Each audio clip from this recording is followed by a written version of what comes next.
Third world war शुरू होगी 15 तारीख के बाद। बीज तो पहले उस टाइम पड़ गया था जब रशिया और यूक्रेन की वार शुरू हुई है। पूरब की तरफ से चाइना हमला करेगा, पश्चिम की तरफ से अमेरिका और पाकिस्तान, 10 मुस्लिम कंट्री भी साथ देंगे।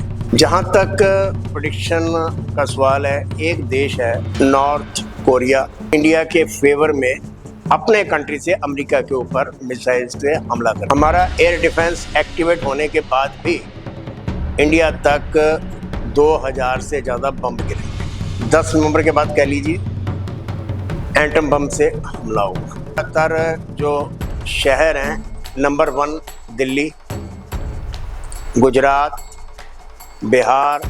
दिल्ली के अंदर जैसे लाल किला हो गया और अमृतसर में गोल्डन टेम्पल हो गया, क्या ये सब जो बड़े बड़े ये सब भी तबाह हो जाएंगे? गोल्डन टेम्पल में शेलिंग करेंगे, बम गिराएंगे। उस वक्त जितने भी सिख लोग हैं तलवार गंडासा लेके मैदान में आ जाएंगे। अनलिमिटेड मिसाइल्स, ड्रोन और एयरक्राफ्ट आएंगे। नमस्कार साथियों, आज हमारे साथ जेएम सिंह सर जी हैं। जेएम सिंह सर आपको वर्ल्ड वार 3 के बारे में बताएंगे। जी हाँ, वर्ल्ड वार 3 कब होगा, क्या कुछ तबाही होगी, क्या कुछ नुकसान होंगे, वर्ल्ड वार 3 के बारे में आज एक्यूरेट प्रेडिक्शन सुन लो जेएम सिंह सर से। तो देखते हैं क्या कुछ संभावना निकल के आती है। बाकी तो आप अपना लॉजिक लगाएंगे क्या सही है क्या गलत। लेकिन जैसे आपको पता है कि हालात आजकल हर जगह युद्ध हो रहे हैं, वॉर हो रही है, तो वर्ल्ड वॉर 3 का ही संभावना लग रही है। तो कितनी संभावना लग रही है तो जेएम सिंह सर से जानना चाहेंगे। सर पहले तो मोस्ट वेलकम, आप आए। तो आप जरा बताइए कि आप कह रहे थे कि वर्ल्ड वॉर 3 होने ही वाला है, तो मुझे जरा बताइए कि वो क्या एक्यूरेट डेट है, क्या कौन सी ईयर में वर्ल्ड वॉर 3 की संभावना ज़्यादा दिख रही है? वैसे तो वर्ल्ड वार 3 की बीज तो पहले उस टाइम पड़ गया था जब रशिया और यूक्रेन की वार शुरू हुई है, पर आज वो बीज इतना फलीभूत हो चुका है कि कम से कम 10 से 12 देश आपस में लड़ रहे हैं। Iran, Israel, America. तो सर ये बताइए आप, जैसे इतने सारे देश हैं, इतनी सारी कंट्रियां हैं, तो वर्ल्ड वॉर 3 का आप जो प्रिडिक्शन आपने किया है कि किस ईयर में वर्ल्ड वॉर 3 होगा और उसमें कौन कौन से देश मित्र होंगे, कौन कौन से देश शत्रु होंगे, शत्रु देश और मित्र देश के बारे में जरा थोड़ा सा ये मार्गदर्शन कीजिए। सितंबर 2027 को थर्ड वर्ल्ड वार शुरू होगी 15 तारीख के बाद। उस टाइम भारत के साथ कोई भी देश खड़ा नहीं होगा। भारत सुपर पावर होगा और अकेला ही इन सबसे युद्ध करेगा। पूरब की तरफ से चाइना हमला करेगा, पश्चिम की तरफ से अमेरिका और पाकिस्तान। आपने आज तक न्यूज़ पढ़ी भी होगी कि जब से इंडिया आज़ाद हुआ है, अमेरिका इसको हड़पने की कोशिश हमेशा ही करता रहा है। चाहे 1965, 1971, हमेशा उसने पाकिस्तान के साथ दिया। तो गुरुजी, इसमें आप जरा ये खुलकर बताइए कि जैसे जो शत्रु देश हैं वो इंडिया पर किस तरीके की तबाही करेंगे और शत्रु देश में जो सबसे ज़्यादा टॉप लेवल का शत्रु होगा वो इंडिया का क्या होगा, इंडिया की उस समय क्या दुर्दशा होगी? क्योंकि हमारे दोनों ही शत्रु खतरनाक हैं। एक तरफ अमेरिका और दूसरी तरफ चाइना। चाइना पूर्व की तरफ से हमला करेगा और पश्चिम पाकिस्तान और अमेरिका, ये दोनों एक तरफ होंगे और इनके साथ 10 मुस्लिम कंट्री भी साथ देंगे। जहां तक प्रेडिक्शन का सवाल है, एक देश है नॉर्थ कोरिया, वो इंडिया के फेवर में अपने कंट्री से अमेरिका के ऊपर मिसाइल से हमला करेगा। अगर आज भी देखा जाए तो नॉर्थ कोरिया इंडिया का हमेशा साथ देगा। तो सर हमें ये बताइए कि उस समय इंडिया का कितना नुकसान हो चुका होगा इंडिया के ऊपर, बेसिकली क्योंकि हम इंडिया के निवासी हैं, तो इंडिया के लिए मतलब उस समय लोगों का क्या मतलब दुर्दशा होगी और कितना नुकसान हो चुका होगा इंडिया का, कितनी पॉपुलेशन तबाह हो जाएगी? हमारा एयर डिफेंस एक्टिवेट होने के बाद भी इंडिया तक 2000 से ज़्यादा बम गिरेंगे। वैसे तो अनलिमिटेड मिसाइल्स, ड्रोन और एयरक्राफ्ट आएंगे, मगर तकरीबन 2000 से ज़्यादा ही हमारे कंट्री पे बम गिरेंगे। और नवंबर के महीने में 10 नवंबर के बाद कह लीजिए एटम बम से हमला हुआ। उनमें ज़्यादातर जो शहर हैं, नंबर 1 दिल्ली, गुजरात, बिहार। जैसे इंडिया में कि जो हमारे धार्मिक स्थल हैं, जैसे बहुत सारे सिद्ध पीठ हैं या बहुत सारे हिंदू धर्म के भी मंदिर हैं, सिख भी हैं, और मतलब इनके ऊपर भी कुछ कुछ बचेंगे। जैसे ताजमहल हो गया, दिल्ली के अंदर जैसे लाल किला हो गया, और अमृतसर में गोल्डन टेम्पल हो गया। क्या ये सब जो बड़ी बड़ी ये सब भी तबाह हो जाएंगी, या ये इनमें से कुछ बचेगा? क्या सीन होगा उस समय? गोल्डन टेम्पल के जितने मोहम्मदन लोग हैं, जब वो इंडिया पे अटैक करेंगे तो उनका सबसे पहले टारगेट होगा कि काफिरों को मारा जाए, क्योंकि हम लोग काफिर हैं, चाहे हिंदू है, सिख है, जैन है, बौद्ध है, ये सब उनके लिए काफिर है। वो कलकत्ते के अंदर, बंगाल के अंदर काली मंदिर को बहुत ज़्यादा नुकसान पहुंचाएंगे। हमारे जितने धार्मिक स्थान हैं, जितने हमारे धार्मिक स्थान हैं, उनके ऊपर मिसाइलों से हमला जरूर करेंगे। ये गोल्डन टेम्पल में शेलिंग करेंगे, बम गिराएंगे। उस वक़्त जितने भी सिख लोग हैं, जिसके हाथ में तलवार, गंडासा, टकुआ कुछ भी आएगा, वो लेके मैदान में आ जाएंगे। और जो भी पाकिस्तान का बंदे, पैराट्रूपर भी आएंगे, जब कोई भी होंगे उनको चुन चुन के मारा जाएगा। और उसके बाद जो हमारे पंजाब का पूरा इलाका ना सेव कर दिया जाएगा। उसके बाद फिर इसकी नए सिरे से गुरुद्वारे की उसारी होगी, हमारे मंदिर बनेंगे। पर उस टाइम जो मंदिर या गुरुद्वारे या कोई भी हमारे धार्मिक स्थान बनेंगे, वो कुछ अलग टाइप के होंगे, क्योंकि उस टाइम हमारा जो दिमाग है ना, वो काफ़ी स्लो हो चुका होगा ड्यू टू रेडिएशन। तो सर एक सवाल हो रहा है मेरा, जैसे कुछ धार्मिक ग्रंथ हैं या कुछ धार्मिक पुस्तकें हैं या कुछ सिद्ध संत पुरुष हैं या और भी अलग तरीके के धार्मिक पुरुष हैं जो महान उसमें श्रेणी में आते हैं, उन लोगों का भविष्य के विजन को लेकर अलग अलग हर किसी के भविष्य के विजन है। मगर जैसे एक आप हैं, आपने वर्ल्ड वॉर 3 ही करवा दिया अब तो ये किस तरीके से कॉन्फिडेंस, कहाँ ज़्यादा कॉन्फिडेंस आए कि वर्ल्ड वॉर 3 ही होगा? ये वो लोग जो कह रहे हैं कि जैसे भविष्य में ये टेक्नोलॉजी आएगी, ये होगा तो वो होगा, तो कलयुग ऐसे चलेगा, तो सतयुग ऐसे आएगा, तो ये सब वो सब। लेकिन तो वर्ल्ड वॉर 3 के लिए जो अभी हमारा और आपका गेट टुगेदर होना है, ये वर्ल्ड वॉर 3 के लिए कितना ज़्यादा इसमें सच है कि ये होगा ही होगा?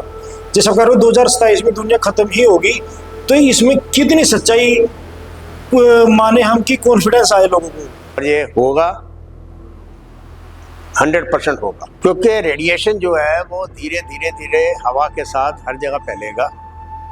हम लोगों के जो दिमाग हैं वो डल होते चले जाएंगे।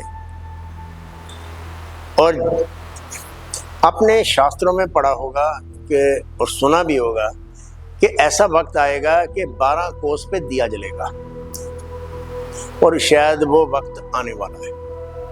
अच्छा, 12 कोस में दिया जलेगा। तो इसमें मेरे कहने का मतलब ये है कि जो वो बाद में जो बचे हुए होंगे, जो इंसान बचेंगे, वो क्या अपना कोई एक नया धर्म या कोई नई अपना देश, कोई एक देश स्थापित करेंगे? या जैसे इंडिया है तो इंडिया का इंडिया ही रहेगा, या पाकिस्तान है तो पाकिस्तान रहेगा? क्योंकि सभी कुछ तो तबाह हो चुका होगा, फिर कोई बॉर्डर नहीं बचेगा, कोई वीज़ा नहीं बचेगा, कोई पासपोर्ट नहीं, कोई कुछ नहीं। तो वो दुनिया होगी क्या? वो एक ही दुनिया होगी क्या? वो एक मजहब, एक रिलीजन, क्या वो एक जीवन होगा? क्या वो एक बुद्धि बचेगी फिर लास्ट में? फिर जो लोग बचेंगे, क्या वो एक प्योरिटी, क्या एक आत्मा, क्या एक परमात्मा बच जाएगा लास्ट में? जिस वक्त 3rd वर्ल्ड वॉर शुरू होगी, जितने भी आपके बैंक लूटे जाएंगे, जितनी ग्रोसरी शॉप्स हैं वो लूट जाएंगी। हर इंसान ज़्यादा से ज़्यादा सामान अपने घर में भरने की कोशिश करेगा। देखेंगे आपको वर्ल्ड वार जब स्टार्ट होगा तो आप देखना कि जितने भी मॉल्स हैं वो 2 या 2.5 घंटे सब खाली हो जाएंगे और उसके बाद फिर वो लूट होगी। हाँ जी। वैसे सर इसमें एक चीज़ हमें सामने आती है कि जैसे वर्ल्ड वॉर 3 होगा तो वैसे ही हाहाकार मच रहा होगा। लूटने की बात तो शायद थोड़ी लॉजिकल लगती नहीं, क्योंकि लोग अपनी जान बचाने के लिए भागेंगे सबसे पहले तो, और लूट भी सकते हैं। उस समय पैसे क्या और धन का तो कुछ मूल्य होगा नहीं, सब अपनी प्रोटेक्शन ही कर रहे होंगे जहाँ तक उम्मीद है। असल में जो एटम बम गिरने हैं वो है नवंबर के अंदर, वो लड़ाई सितंबर में शुरू होगी और ये 30 दिन तक लड़ाई चलेगी। 30 दिन के बाद हर तरफ खंडर दिखाई देंगे। कुछ इलाका पंजाब का, हरियाणा का, राजस्थान का और हमारे साउथ का, उत्तराखंड, ये बचे रहेंगे।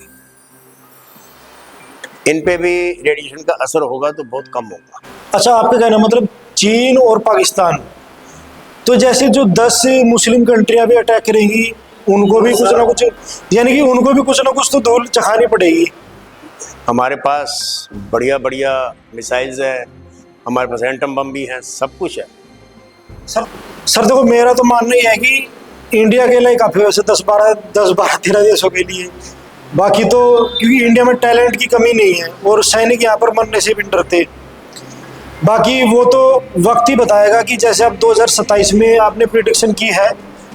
अच्छा, एक सवाल और है सर मेरा, जैसे ये जो वर्ल्ड वॉर 3 होगा इसमें मतलब कितनी जनसंख्या इंडिया की या पूरे वर्ल्ड की लगा लीजिए, पहले हम इंडिया की बात कर लेते कि कितनी जनसंख्या बच जाएगी और वो कौन लोग हुए जो बचेंगे? तकरीबन 35% भारत की जनसंख्या बचेगी।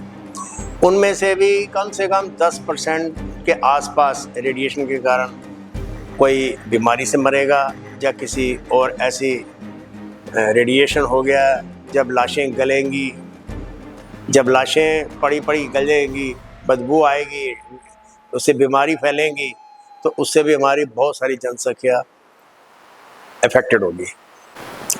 तो सर मेरा सवाल ये है कि जैसे मैंने पहले भी आपसे पूछा कि इंडिया किसके ऊपर अटैक करेगा, इंडिया भी तो कुछ रूस तबाही करेगा।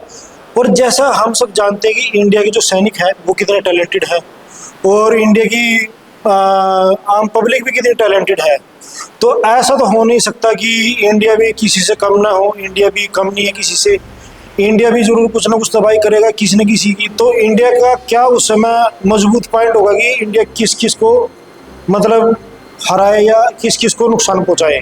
नंबर 1, पाकिस्तान का नामो निशान मिट जाएगा और चीन आधे से ज़्यादा उसका जो एरिया है वो शमशान बन जाएगा। थर्ड वर्ल्ड वार में इंडिया सुपर पावर होगा और ये सारे देशों के लिए अकेला ही काफ़ी है। और चीन और पाकिस्तान का वो हाल होगा कि जो कभी उन्होंने सपने में नहीं सोचा होगा। और यहाँ पे एक उम्मीद जाग रही है और मुझे देखा भी है, नॉर्थ कोरिया का जो तानाशाह है वो अपनी मिसाइल अमेरिका के ऊपर दागेगा और अमेरिका की तबाही मचाएगा। क्योंकि आज भी देख लीजिए, कभी भी उसने इंडिया के विरुद्ध कोई काम नहीं किया, चाहे यूएनओ में या कहीं भी। क्योंकि जब बुरा वक्त आया था नॉर्थ कोरिया पे तो इंडिया ने उसकी पूरी सहायता की। जब सारी दुनिया में उसके ऊपर सैंक्शन लगा दिए गए थे पर इंडिया ने उसका साथ दिया, इसलिए वो हर हाल में संभावना पक्की है कि वो साथ देगा। तो जैसे सर रूस जैसे देश वो क्या इंडिया के साथ आएंगे या नहीं, यार इंडिया की सिर्फ नॉर्थ कोरिया ही सहायता करेगा? उस टाइम तो रूस अपने युद्ध के अंदर बहुत ज़्यादा बिजी हो जाएगा। तकरीबन हर देश लड़ेगा। कुछ देश हैं जैसे जो समुंदर के बीच में टापू है, जैसे फिजी हो गया या स्विट्ज़रलैंड हो गया, ये कुछ बचे रहेंगे क्योंकि स्विट्ज़रलैंड के पास अपने बंकर्स हैं, बहुत ज़्यादा बंकर्स हैं। एलन मस्क ने बहुत बड़ा और शानदार अपने लिए बंकर बनाया हुआ है और हमारे जो सेलिब्रिटीज़ हैं इन्होंने अपने लिए बंकर्स का इंतज़ाम किया हुआ। कुछ बिल्डिंग के अंदर इन्होंने अपने सेंटर के अंदर कुछ स्पेशल कंस्ट्रक्शन करके उसको सील्ड कर रखा है कि अगर कहीं ऐसा वक्त आ जाए तो ये उसमें स्टोर हो जाएंगे। वो अपनी तैयारी में बैठा है। अगर मैं एक शॉर्टकट में कहूँ कि हमारे भारतीय लोग अपनी कोई सुरक्षा का इंतज़ाम नहीं कर रहे हैं। बाकी देखो, बाकी देश कोई बंकर बना रहा है, कोई अपने घर को सील कर रहा है, कोई अपने घर में ऐसा सामान ला के अभी से रख रहा है कि आने वाले टाइम पे उनको ज़्यादा परेशानी ना हो। तो सर जरा एक बार बताइए कि इंडिया में कौन सी जगह एटम बम गिराए जाएंगे, क्योंकि जैसा हम सब जानते हैं कि आजकल एटम बम का ज़माना है। हर किसी तो नहीं मगर ज़्यादातर देश के पास न्यूक्लियर बम है। तो वर्ल्ड वार 3 डेफिनेटली ये न्यूक्लियर वार ही होने वाला है। तो अब जरा विस्तार से बताइए कौन सी जगह पर इंडिया के एटम बम गिराए जाने का संभावना ज़्यादा है। जिनमें हमारे प्रमुख नगर होंगे, पहला नंबर दिल्ली का। दिल्ली के ऊपर कम से कम 2 एटम बम गिरेंगे। यूपी के अंदर, गुजरात के अंदर, असम, बिहार और महाराष्ट्र, इन शहरों में, इन स्टेट्स के अंदर बम गिरेंगे।